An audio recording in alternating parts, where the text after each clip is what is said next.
Good morning, everyone. Welcome. Welcome to the session. Very warm greetings from Mercy Technologies. So we are into our next class in graphs. Okay, let's straight away go and see the agenda for today. So agenda for today is like we'll be revising of whatever we have done till now in graphs, and then we'll be discussing with Dijkstra's algorithm. Okay. So let me go back to my whiteboard and just maybe tell you whatever we have done in a crisp or in a precise way, so that we can easily understand the Dijkstra's algorithm. Okay, so the understanding of the Dijkstra's algorithm not just requires the graphs knowledge, but also it requires knowledge on one more previous data structure that we did, and that is the heap data structure. Okay, first let me revise a bit on graph data structure, then we can revise a little bit on heap data structure, and once we are done that, then maybe we can go ahead and understand Dijkstra's algorithm. Okay, so this is what previously I told you. A graph is nothing but a graph is nothing but it is a set of vertices and edges, right? Vertices and edges. And okay, what do we call this as? This is vertices and this is edges. Okay, and what we actually say is for example, this is capital V, V1, V2, right, belong to edge set, right? This is what we have done. This is what we have done. And one more thing that we need to do is, one more property that we have learned is V1 actually belongs to vertices set, right? And then V2 belongs to vertices set. This is edge set, this is vertices set. I can write it here. Edge set, and this is vertex set, right? This is a simple graph that we have learned till now. There shouldn't be any confusion whatsoever. In case there is a bit more confusion, then we have done all this in even more with even more explanation in our previous classes. You can just go, I think it's the first class in the graph. And how about the representation? We can represent a graph using two properties, or maybe two ways. First thing is, sorry, okay, using two ways. And let's discuss about the first way. The first way is using adjacency matrix, and then second is using adjacency list. Okay, so we have done all this. We have taken an example small, and then we just came to know how we can represent that, what are the different ways of doing this, etc., etc.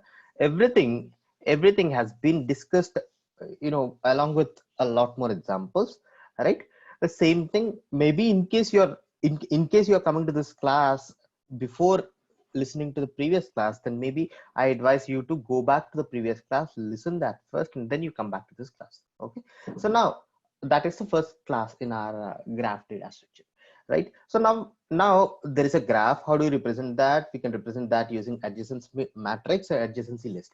And then we have done a few problems as well, right? We have done a few problems as well. Let's try to understand what were the problems and how were the solutions taken and what is the problem in it, right? We have done a few problems. First problem that we have done was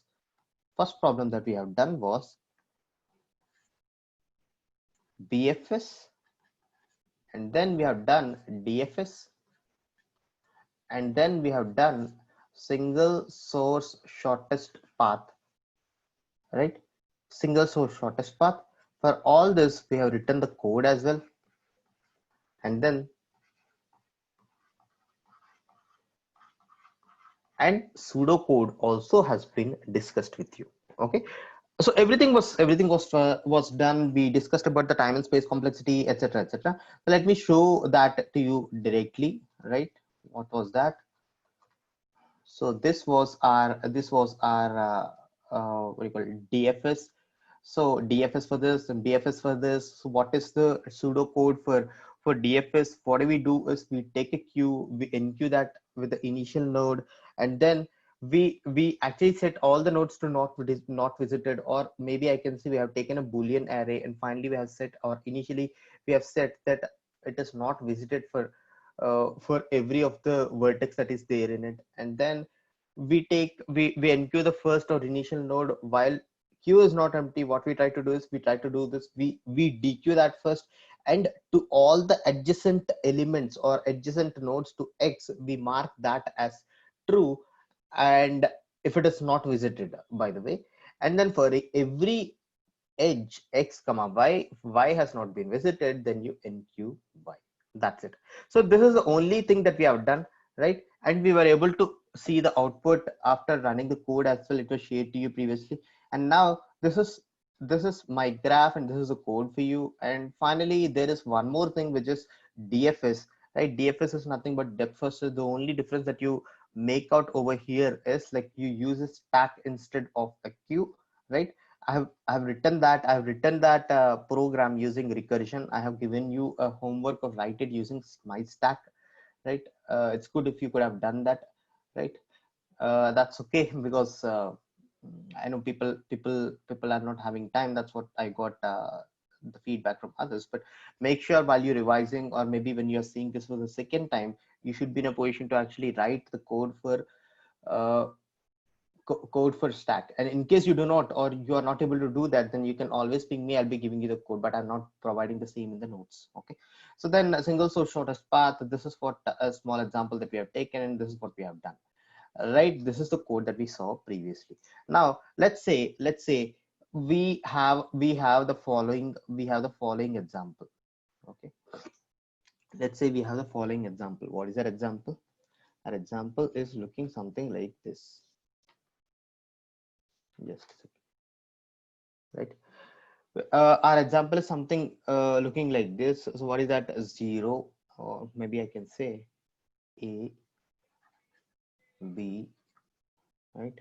C, D, and there is one more node which is E. Okay. So previously, how our single source shortest path was working with BFS. Single source shortest path was working with our BFS. So the property that we have discussed is it should be an unweighted graph, right? It should be an unweighted graph, right? Let's say this is the one that we are discussing right now is having some weight. Okay, so these are the weights corresponding: 4, 1, 2, 4, 4, and 4.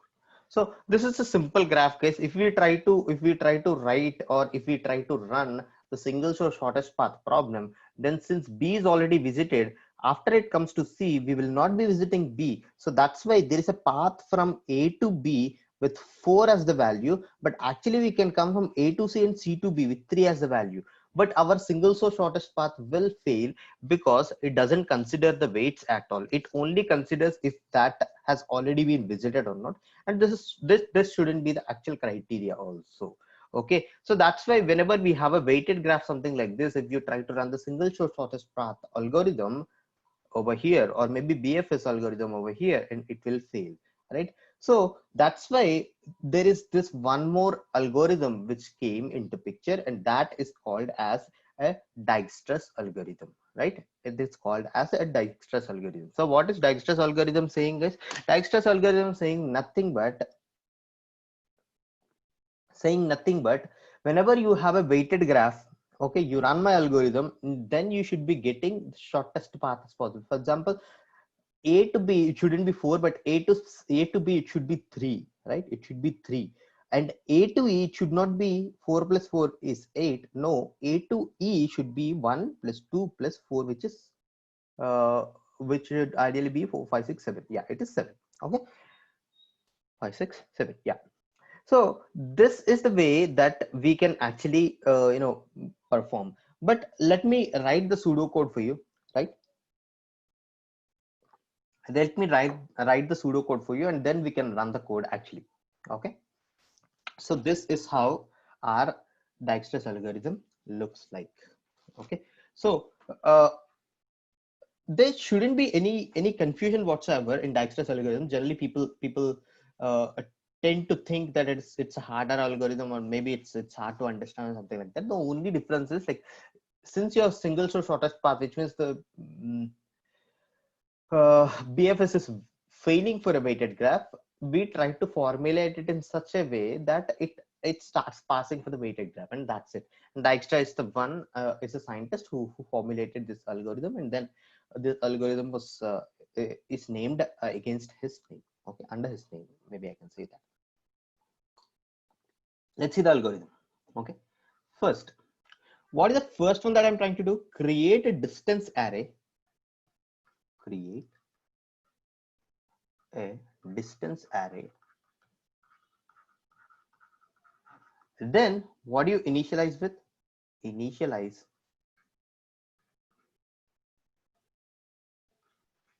with you have to initialize that with distance as infinity, right? As infinity. We have a condition except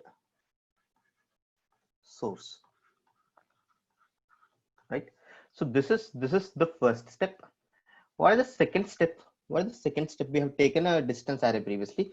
We initialize that to 0. Here we are initializing that to an positive infinite, or in Java we can say integer dot max value, something like that. Okay. So what is the next step, right? What is the next step? So in single source shortest path, we have taken a queue, right? Here in Dijkstra's algorithm, there is a small change.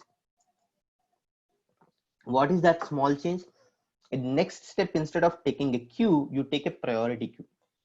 Okay, I can say create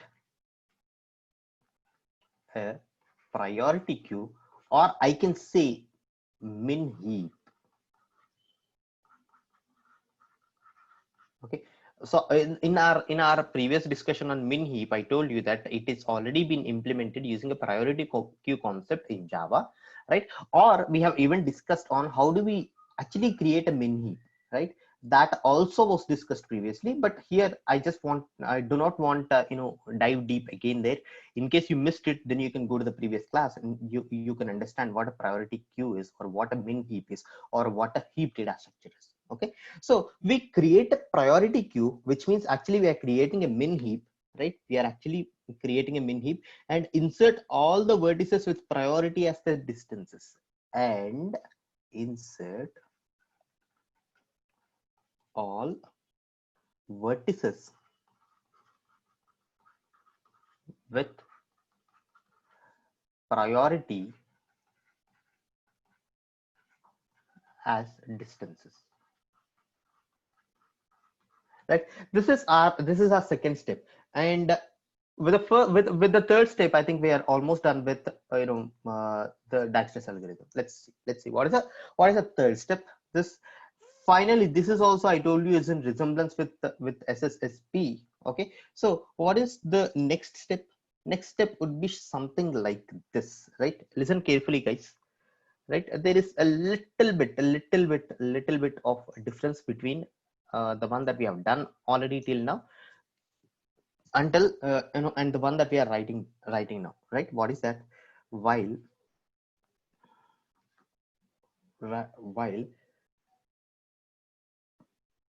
pq is sorry pq dot is empty. So if pq is not empty, then you do the following steps, right? So what is that? You say that int u is equal to pq dot delete. So I mean to say delete min. What I mean to say is, like, you delete the minimum value out of it, because or maybe even if you do not use it, or even if you use the API which Java provides, so you say that priority queue dot delete, it deletes the the one that has the most priority for a main heap is it deletes the least value that is there in your queue, right? Deletes the least value, and then what you do is for each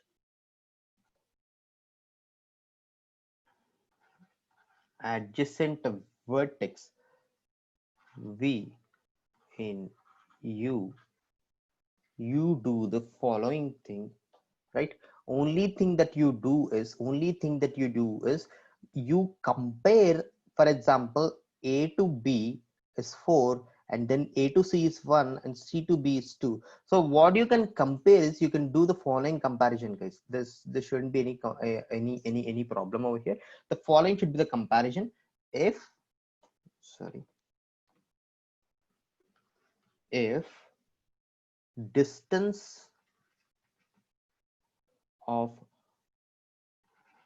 v is greater than distance u plus weight, this is weight, guys, okay, plus weight of uv.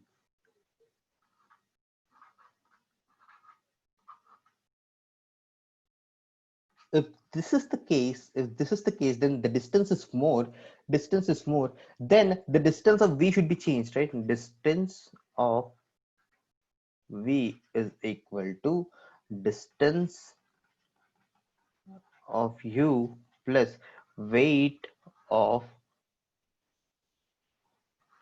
u comma v. That's it, guys. And what else you can do? The final thing that you can do is pq dot delete, or maybe I can say decrease key. Yeah, maybe I can write this one, something like this. You're deleting that from the priority queue and you're closing your while loop, and that's it. So actually just of writing whatever we have written till now is like, we have a priority queue. Now we have taken a priority queue, something like this. Maybe I'll try to write in this example. So what we try to do is, there is a distance array we have taken, right? This is the distance array we have taken, right? So what is the distance array we have taken, guys? The distance array, maybe it starts from, as I told you, it starts from 0, and then finally we initialize that to 0, and all the others we are initializing that to infinity, right? 1 2 3 4 5, 1 2 3 4 5. Yeah, so we have taken the distance array, and what are these corresponding to? These are corresponding to a, b, c, d, and e. So this is infinite case, I mean to say, this is what it is. Okay, do not get confused. Now let's say there is a priority queue correspondingly. So this is the distance array, the above is the distance array, right? This is the priority queue that we have taken. So what is that? Again, it is 0, infinity, right? Something like this: a, b, c, d, and e. So these are the ones. What happens in this priority queue? The insertion would be something like this. It starts with a, and whatever is the adjacent one which is there for it, which is 4, right? Which is 4, and then the one that is adjacent to this one, which is c, which is 1, right? In our example it is 1, and then d, it is 5, because to go to d, you go from a to c and then c to d, right? This is 5. And then e, right? What is the maximum, what is the value? It's something like this. You go something, uh 3 4 5 6 7. So you go in this way: a to c, c to b, and b to e, right? So all this iterations, everything, like maybe you'll get that eventually, guys, right? How do you do you can dry run this code, etc. So for the next time when this comes, right? For the next time when this comes, when there is a for all the adjacent value v in u. So what happens is, we are trying to calculate, for example, let's say there is this value called b, right? There is this value called b. For this one, you have concluded that the value is 4, but but but so here what I'm trying to do is, 1 plus 2, which is 3, is less than 4. The same thing over here. Distance of u is what? 4. So distance of u, I mean to say, yeah, distance of v, which means 4 is greater than distance of u plus weight of uv, right? So what is that? Distance of u. So what is the distance of u? Which is uh, uh, I mean to say 4, this is the one. 4 is greater than distance of u, which is distance of u, which is 2 plus weight of uv, which is 1 plus 2, right? 1 plus 2, which is uv, right? uv, which is 1 plus 2, which is right. So in this way it is 3. In this way it is 3. So when you say that 3 is 4 is greater than 3, in this case what you're trying to do is you're trying to initialize that. So in this way you're removing 4 and you're putting 3 over here, right? This is the only thing, is this is the only difference over here, and then this is how you run your priority queue. I'll show you the code straight away, and then this is how our code looks actually, right? The code, how is it looking actually? So where is my code? Just a second. Yeah.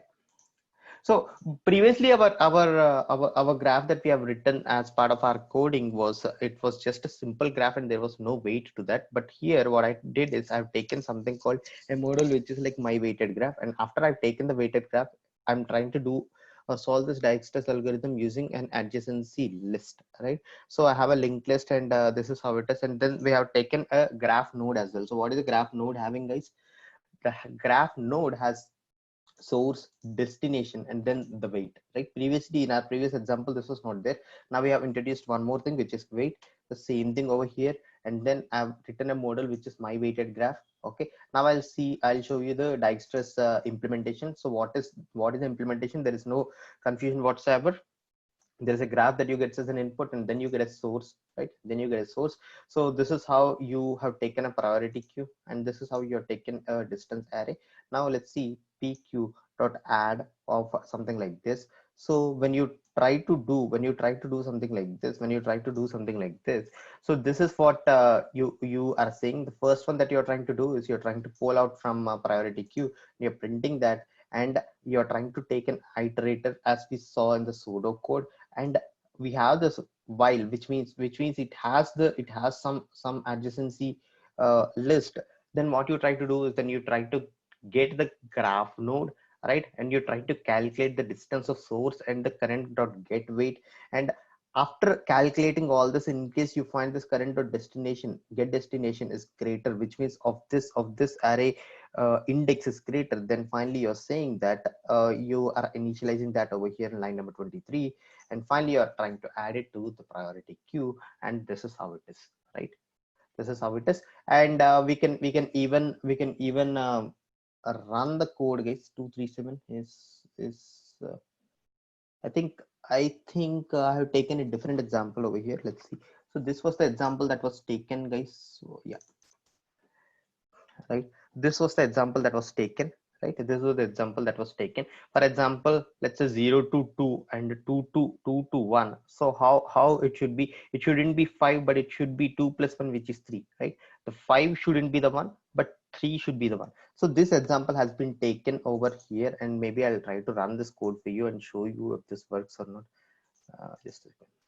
All right, this is how it goes. Oh, sorry. Run as a Oh, maybe I should go to my,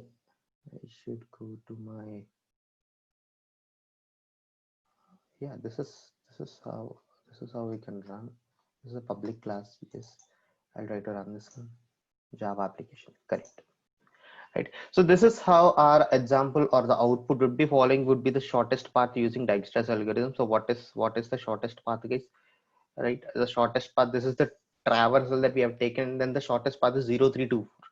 Maybe I'll show you the diagram. So it is 0, right? This 0 to 0 is 0. 0 to 1 is nothing, but it is, instead of 5 it is 3, because it is 2 plus 1, right? The same thing is mentioned over here. And then there is this 2. This is 0 to 1, and then 0 to 2. It's only one way, which is 2. And 0 to 3, 0 to 3 can be 5 plus 1 6, or 2 plus 1 3, 3 plus 1 4, right? It should be 4, and that's what has been printed over here, right? So guys, we can use, so for this priority queue, we can use a comparator that we have already written in Java. So you can tweak the code a little bit and maybe try to understand what exactly we can do or how we can improvise the code, etc., etc. So here what I wanted to say is, like, Dijkstra's algorithm is nothing but, instead of taking a queue, you're trying to take a priority queue. Instead of initializing that everything with 0, you're trying to initialize that with the integer dot max value. Maybe I'll show that same thing to you over here. So the distance, or see how the initialization was. The initialization was something like this, right? Distance. Yeah. Here, instead of initializing that with 0, we are trying to initialize that with the integer dot max value. So why we are trying to do all this? Why we are trying to do all this story, etc., etc.? Maybe you try to dry run your code, and finally you'll be in a position to actually understand this in a better way. So with this case, we have been completed with graph data structure till now. There are a few other algorithms like Floyd-Warshall algorithm, Prim's algorithm, Kruskal's algorithm. This may not be covered, right now, but eventually, maybe when time comes, maybe I'll saying that. But Dijkstra's algorithm, the most important way, because this would become a good interview question, because interviewer can access you on various data structures, not just the Dijkstra's algorithm and its implementation, but also on priority queue or a min heap, right? He comes to know that do you have good knowledge on heap data structure, what exactly it is, etc., etc. So a single question can test your knowledge in two data structures. So that's why this Dijkstra's algorithm becomes a little bit, I mean, a good interview question. I do not say, as I told you, this graph data structure generally, like, if everything goes well, then very few or maybe no question in graph data structure would be coming to you. Maybe if your experience is less than 4 to 5 years, right? If you are crossing that, or maybe if you are applying for a higher post, or maybe if your interviewer was not happy about your performance in other data structures, then maybe he will go to this kind of I mean, this data structure and try to assess you, do you have good knowledge in this or not. So that's why, like, without taking any risk, you have to be clear on graph data structure as well, right? There may be just 3 or 4 questions, or maybe 10 questions which are left, and if you do all those questions and if you write the code for those, then you're done with the preparation of graph data structure as well. So guys, we are almost ending the course for data structures, right? Tomorrow we'll be doing questions on the interview puzzles, right? Interview puzzles, in the sense, there are few puzzles that people generally ask, that there is a river, and then only one person can, or maybe only two people can go on a river at the same time. There are people of this many thing, there is only a single candle. Or maybe the question could be like, you have an egg, you are trying to put that down from an 100 feet building. Or maybe there is a box, it contains chocolates and biscuits. Okay, so what is the minimum number of takes, etc., etc., etc. So there are quite a few interview puzzles, guys. We'll be discussing maybe 2 or 3 of them, and then we can wrap up the session. All right, I hope all the sessions are useful for you, and the best way to use all this is, I'll be giving you the notes as well. So take the notes, right? Listen to the recordings, or maybe listen to the classes again. So in case you find any difficulty, then you can reach out to me at any time, right? You already know what we are trying to do over here. And once you are done, you should be in a good position to actually move forward and crack interview from a very good abroad based company, right? So with this case, I'm trying to end the class for today, and let's meet tomorrow with the interview puzzles, which is going to be our final and ending class, right? Okay guys, bye bye, have a nice day. Thank you.